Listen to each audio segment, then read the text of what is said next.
ରାଜା ଦୁଷ୍ୟନ୍ତ ଓ ଶକୁନ୍ତଳାଙ୍କ ବିଚିତ୍ର ପ୍ରେମ କଥା।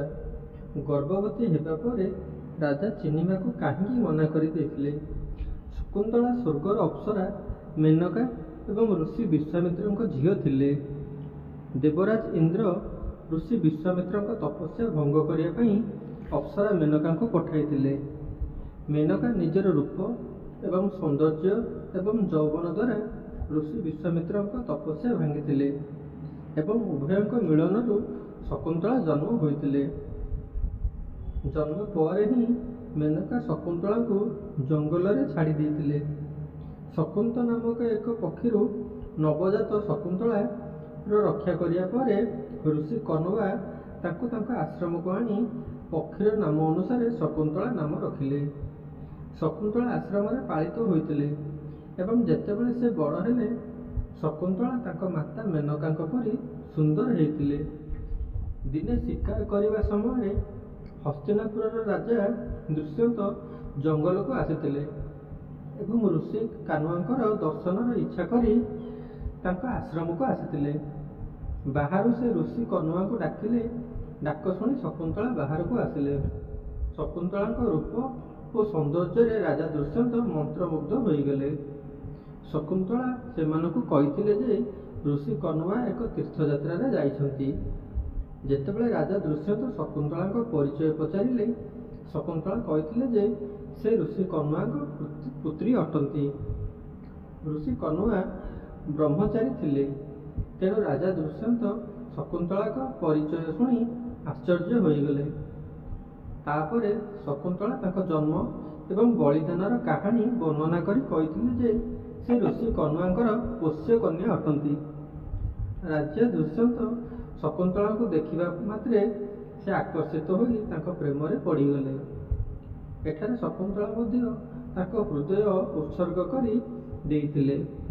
ତେଣୁ ଯେତେବେଳେ ରାଜା ତାଙ୍କୁ ବିବାହ କରିବାକୁ ପ୍ରସ୍ତାବ ଦେଲେ ସେତେବେଳେ ଶକୁନ୍ତଳା ତାଙ୍କୁ ସ୍ୱୀକାର କରିନେଲେ। ଜଙ୍ଗଲରେ ହିଁ ଉଭୟଙ୍କ ଗନ୍ଧର୍ବ ବିବାହ ହୋଇଥିଲା। ବିବାହ ପରେ ରାଜା ଦୁଷ୍ୟନ୍ତ ଶକୁନ୍ତଳାଙ୍କ ସହ ଆଶ୍ରମରେ କିଛି ସମୟ ରହିଲେ, କିନ୍ତୁ ରାଜକୀୟ ଦାୟିତ୍ୱବୋଧ ଯୋଗୁଁ ତାଙ୍କୁ ରାଜପ୍ରାସାଦକୁ ଫେରିବାକୁ ପଡ଼ିଲା। ସେ ଶକୁନ୍ତଳାଙ୍କୁ ପ୍ରତିଶ୍ରୁତି ଦେଇଥିଲେ ଯେ ଋଷି କଣ୍ୱାଙ୍କର ଫେରିବା ପରେ ସେ ତାଙ୍କୁ ରାଜପ୍ରାସାଦକୁ ନେଇଯିବେ। ପ୍ରେମର ପ୍ରତୀକ ଭାବରେ ସେ ଶକୁନ୍ତଳାଙ୍କୁ ଏକ ସୁନା ମୁଦି ଦେଇ ହସ୍ତିନାପୁରକୁ ଫେରିଗଲେ। ଏହି ସମୟରେ ଦିନେ ଋଷି କଣ୍ୱାଙ୍କ ଆଶ୍ରମକୁ ଦୁର୍ବାସା ଋଷି ଆସି ତାଙ୍କୁ ଡାକିଥିଲେ।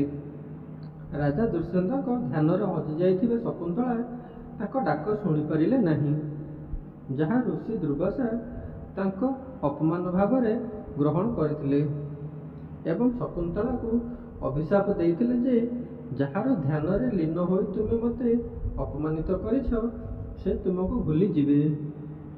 ଋଷି ଦୁର୍ବାସାଙ୍କ ଅଭିଶାପ ଶୁଣି ଶକୁନ୍ତଳାଙ୍କ ଧ୍ୟାନ ଭଗ୍ନ ହେଲା ଏବଂ ସେ ନିଜ ଚିନ୍ତାଧାରା ଜଗତରୁ ବାହାରି ଆସିଲେ। ତାପରେ ଦୁର୍ବାସା ଋଷି କହିଲେ, ମୁଁ ମୋର ଅଭିଶାପ ଫେରାଇ ପାରିବି ନାହିଁ, କିନ୍ତୁ ମୁଁ ତୁମକୁ ଆଶୀର୍ବାଦ କରୁଛି ଯେ ତୁମର ପ୍ରେମିକ ତୁମର ପ୍ରେମର ପ୍ରତିକା ଦେଖିବା ପରେ ତୁମକୁ ପୁଣି ସ୍ମରଣ କରିବ। ସମୟ ଅତିବାହିତ ହେଲା ଏବଂ ଋଷି କଣ୍ୱା ତୀର୍ଥଯାତ୍ରାରୁ ଆଶ୍ରମରୁ ଫେରିଲେ। ସେ ଫେରିବା ପୂର୍ବରୁ ହିଁ ଶକୁନ୍ତଳା ଗର୍ଭବତୀ ହୋଇସାରିଥିଲେ। ସେ ଋଷି କଣ୍ୱାଙ୍କୁ ରାଜା ଦୁଷ୍ୟନ୍ତ ଏବଂ ନିଜର ଗାନ୍ଧର୍ବୀ ବିବାହ ବିଷୟରେ ପୁରା କାହାଣୀ କହିଥିଲେ। ଋଷି କଣ୍ୱା କହିଲେ ଯେ ବିବାହିତ କନ୍ୟା ପିତାଙ୍କ ଘରେ ରହିବା ଅନୁଚିତ, ସେ ତାଙ୍କ ସ୍ୱାମୀଙ୍କ ଘରକୁ ଯିବା ଉଚିତ ଏବଂ ସେ ଶକୁନ୍ତଳାଙ୍କୁ ଜଣେ ଶିଷ୍ୟ ସହିତ ରାଜା ଦୁଷ୍ୟନ୍ତଙ୍କ ନିକଟକୁ ପଠାଇଲେ। ହସ୍ତିନାପୁର ଯିବା ବାଟରେ ରାଜା ଦୁଷ୍ୟନ୍ତ ଶକୁନ୍ତଳାଙ୍କୁ ଦେଇଥିବା ସୁବର୍ଣ୍ଣ ମୁଦି ପାଣି ପିଇବା ସମୟରେ ହ୍ରଦରେ ପଡ଼ିଯାଇଥିଲା ଏବଂ ଏକ ମାଛ ସେ ମୁଦିକୁ ଗିଳି ଦେଇଥିଲା। ଯେତେବେଳେ ଶକୁନ୍ତଳା ରାଜପ୍ରାସାଦରେ ପହଞ୍ଚିଲେ ସେତେବେଳେ ରାଜା ଦୁଷ୍ୟନ୍ତ ତାଙ୍କୁ ଚିହ୍ନିବାକୁ ମନା କରିଦେଇଥିଲେ। ଋଷି ଦୁର୍ବାସାଙ୍କ ଅଭିଶାପର ପ୍ରଭାବ ଯୋଗୁଁ ରାଜା ଦୁଷ୍ୟନ୍ତ ତାଙ୍କୁ ଭୁଲି ଯାଇଥିଲେ। ଏହି ସମୟରେ ଶକୁନ୍ତଳାଙ୍କ ମାତା ମେନକା ସ୍ୱର୍ଗରୁ ଆସି ତାଙ୍କୁ ସାଙ୍ଗରେ ନେଇଗଲେ। ଶକୁନ୍ତଳାଙ୍କୁ କଶ୍ୟପ ଋଷିଙ୍କ ଆଶ୍ରମରେ ଛାଡ଼ି ସେ ଇନ୍ଦ୍ରଲୋକକୁ ଫେରିଗଲେ। କଶ୍ୟପ ଋଷିଙ୍କ ଆଶ୍ରମରେ ଶକୁନ୍ତଳା ଏକ ସୁନ୍ଦର ପୁତ୍ର ସନ୍ତାନ ଜନ୍ମ ଦେଇଥିଲେ। ଏଠାରେ ଦିନେ ଜଣେ ମତ୍ସ୍ୟଜୀବୀ ଶକୁନ୍ତଳାଙ୍କୁ ଭୁଲି ଯାଉଥିବା ରାଜା ଦୁଷ୍ୟନ୍ତଙ୍କ ନିକଟକୁ ଏକ ସ୍ୱର୍ଣ୍ଣ ମୁଦିକା ଆଣି ଦେଇଥିଲେ। ମୁଦିରେ ରାଜକୀୟ ପ୍ରତୀକ ଦେଖି ମତ୍ସ୍ୟଜୀବୀ ଏହାକୁ ରାଜାଙ୍କ ନିକଟକୁ ଫେରାଇ ଦେବାକୁ ଆସିଥିଲେ। ସେହି ମୁଦି ଦେଖିବା ମାତ୍ରେ ରାଜା ଦୁଷ୍ୟନ୍ତଙ୍କ ସ୍ମୃତି ଫେରିଆସିଲା ଏବଂ ତାଙ୍କୁ ଶକୁନ୍ତଳା ବିଷୟରେ ସବୁକିଛି ମନେ ପଡ଼ିଗଲା। ସେ ସଙ୍ଗେ ସଙ୍ଗେ ଶକୁନ୍ତଳାଙ୍କୁ ଖୋଜିବା ପାଇଁ ସୈନିକକୁ, କିନ୍ତୁ ସେମାନେ ତାଙ୍କୁ ପାଇଲେ ନାହିଁ। ଅନ୍ୟପଟେ ସ୍ୱର୍ଗରେ ଦେବତା ଏବଂ ଦେବୀଙ୍କ ମଧ୍ୟରେ ଯୁଦ୍ଧ ଚାଲିଥିଲା। ଦେବରାଜ ଇନ୍ଦ୍ରଙ୍କ ନିମନ୍ତ୍ରଣ କ୍ରମେ ରାଜା ଦୁଷ୍ୟନ୍ତ ତାଙ୍କୁ ସାହାଯ୍ୟ କରିବାକୁ ଇନ୍ଦ୍ରନଗର ଅମରାବତୀ ଯାଇଥିଲେ। ଯୁଦ୍ଧରେ ବିଜୟୀ ହେବା ପରେ ସେ ଆକାଶ ଦେଇ ଫେରୁଥିଲେ। ଯେତେବେଳେ ସେ ଋଷି କଶ୍ୟପଙ୍କ ଆଶ୍ରମ ଦେଖି ତାଙ୍କର ଦର୍ଶନ ପାଇଁ ସେଠାରେ ଅଟକି ଯାଇଥିଲେ, ଆଶ୍ରମର ପ୍ରାଙ୍ଗଣରେ ରାଜା ଦୁଷ୍ୟନ୍ତ ଏକ ସୁନ୍ଦର ପିଲା ଖେଳୁଥିବାର ଦେଖିଲେ। ରାଜା ଦୁଷ୍ୟନ୍ତ ତାକୁ କୋଳରେ ନେବାକୁ ଆଗକୁ ଯିବା ମାତ୍ରେ ଶକୁନ୍ତଳାଙ୍କ ସଖୀ ତାକୁ ଅଟକାଇ କହିଲେ, ରାଜା, ଏହି ପିଲାକୁ ସ୍ପର୍ଶ କରନ୍ତୁ ନାହିଁ। ଯିଏ ତାଙ୍କୁ ସ୍ପର୍ଶ କରିବ ତାଙ୍କ ବାହୁରେ ବନ୍ଧା ହୋଇଥିବା କଳାସୂତା ସାପରେ ପରିଣତ ହୋଇଯିବ ଏବଂ ସେହି ସାପ ତାକୁ କାମୁଡ଼ିବ। କିନ୍ତୁ ରାଜା ଦୁଷ୍ୟନ୍ତ ନିଜକୁ ଅଟକାଇ ପାରିନଥିଲେ ଏବଂ ପିଲାଟିକୁ ନିଜ କୋଳରେ ଉଠାଇ ନେଇଥିଲେ। ସେ ପିଲାଟିକୁ ନିଜ କୋଳରେ ଉଠାଇବା ମାତ୍ରେ ଶିଶୁର ବାହୁରେ ବନ୍ଧା ହୋଇଥିବା କଳାସୂତା ଛିଣ୍ଡି ତଳେ ପଡ଼ିଯାଇଥିଲା।